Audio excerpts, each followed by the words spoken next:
90% of new Amazon products fail in the first 3 months. Here is the exact framework to ensure yours lands in the top 10%. And what we want to do is we want to not just be at the normal. We want to look and see, okay, what determines success? And obviously it's profit, right? But having a high profit margin right from the get is going to pretty much mitigate you from losing, right? If the profit margin is like 90%, it's very difficult to lose.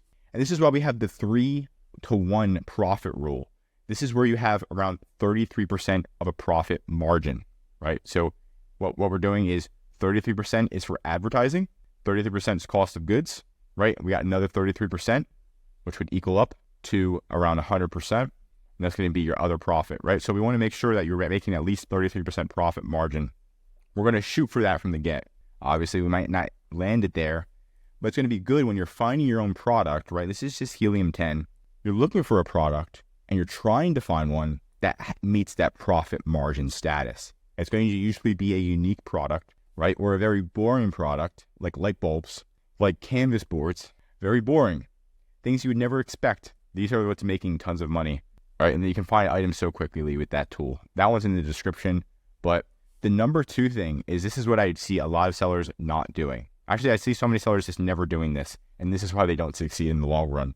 And that's going to be fixing the weak points. So anytime you get a negative review, a lot of sellers just say, oh, it's not our fault. It's not.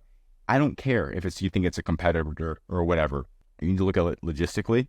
You need to make sure you mitigate those negative reviews coming in. For example, we see a lot of negative reviews when it comes to tennis balls. They open up the tennis balls and they're like, oh my gosh, the tennis balls, they're great, but they smell like trash, right? And a lot of the sellers don't care. They're like, hey, they said they're great. We're good. We're getting sales. No. If you can make your tennis balls smell good, that would be crazy. What if it smelled like fruity, something unique, something great for the kids? What if it looked like a rainbow, a lot of the balls? Again, something unique for the kids, something that stood out. And that's going to bring to your next one. This one stands out a little bit, but even this one, those are like darker colors. They can make it brighter. And that's what's standing out from the crowd. How are you going to stand out? Right? We got the profit margin, okay? And now you're trying to stand out. You're listening to your customers. You're making the product better. For the next launch, your product needs to be better. It needs to be better. So you need to look at those reviews and stand out from the crowd. And right now, standing out from the crowd, again, if you could if your tennis ball is going to at least initially smell like strawberries, I would want to try them out. I'm sure any tennis person is going to be like, well, let's just try it out. Like, it sounds pretty awesome. I feel like it's not that hard to do. All right, so keep that in mind. And then the last thing is going to be to watch out for seasonal products, right? So if you're selling like a water gun, you might only make sales during the summer months. Just keep that in mind. Seasonal products are for seasons. Not that big of a deal. You'll make a great amount of money usually during that holiday season or during that season, whether it's for swimming or whatnot. Just be aware and be hyper aware. All of these are definitely very specific because this is what's going to help you succeed if you have a high profit margin, right? You're listening to your customer and you're making your product better, and then you're standing out.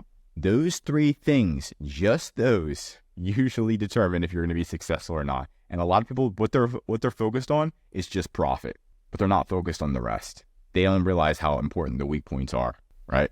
But that's it for today's video. If you do need any help with Amazon, yes, we specialize in launching products, going and contacting your manufacturers, and finding the best manufacturer. It does take time, but it's rewarding at the end of the day. I'm Josh Hackett, CEO of EHP Consulting Group, signing out.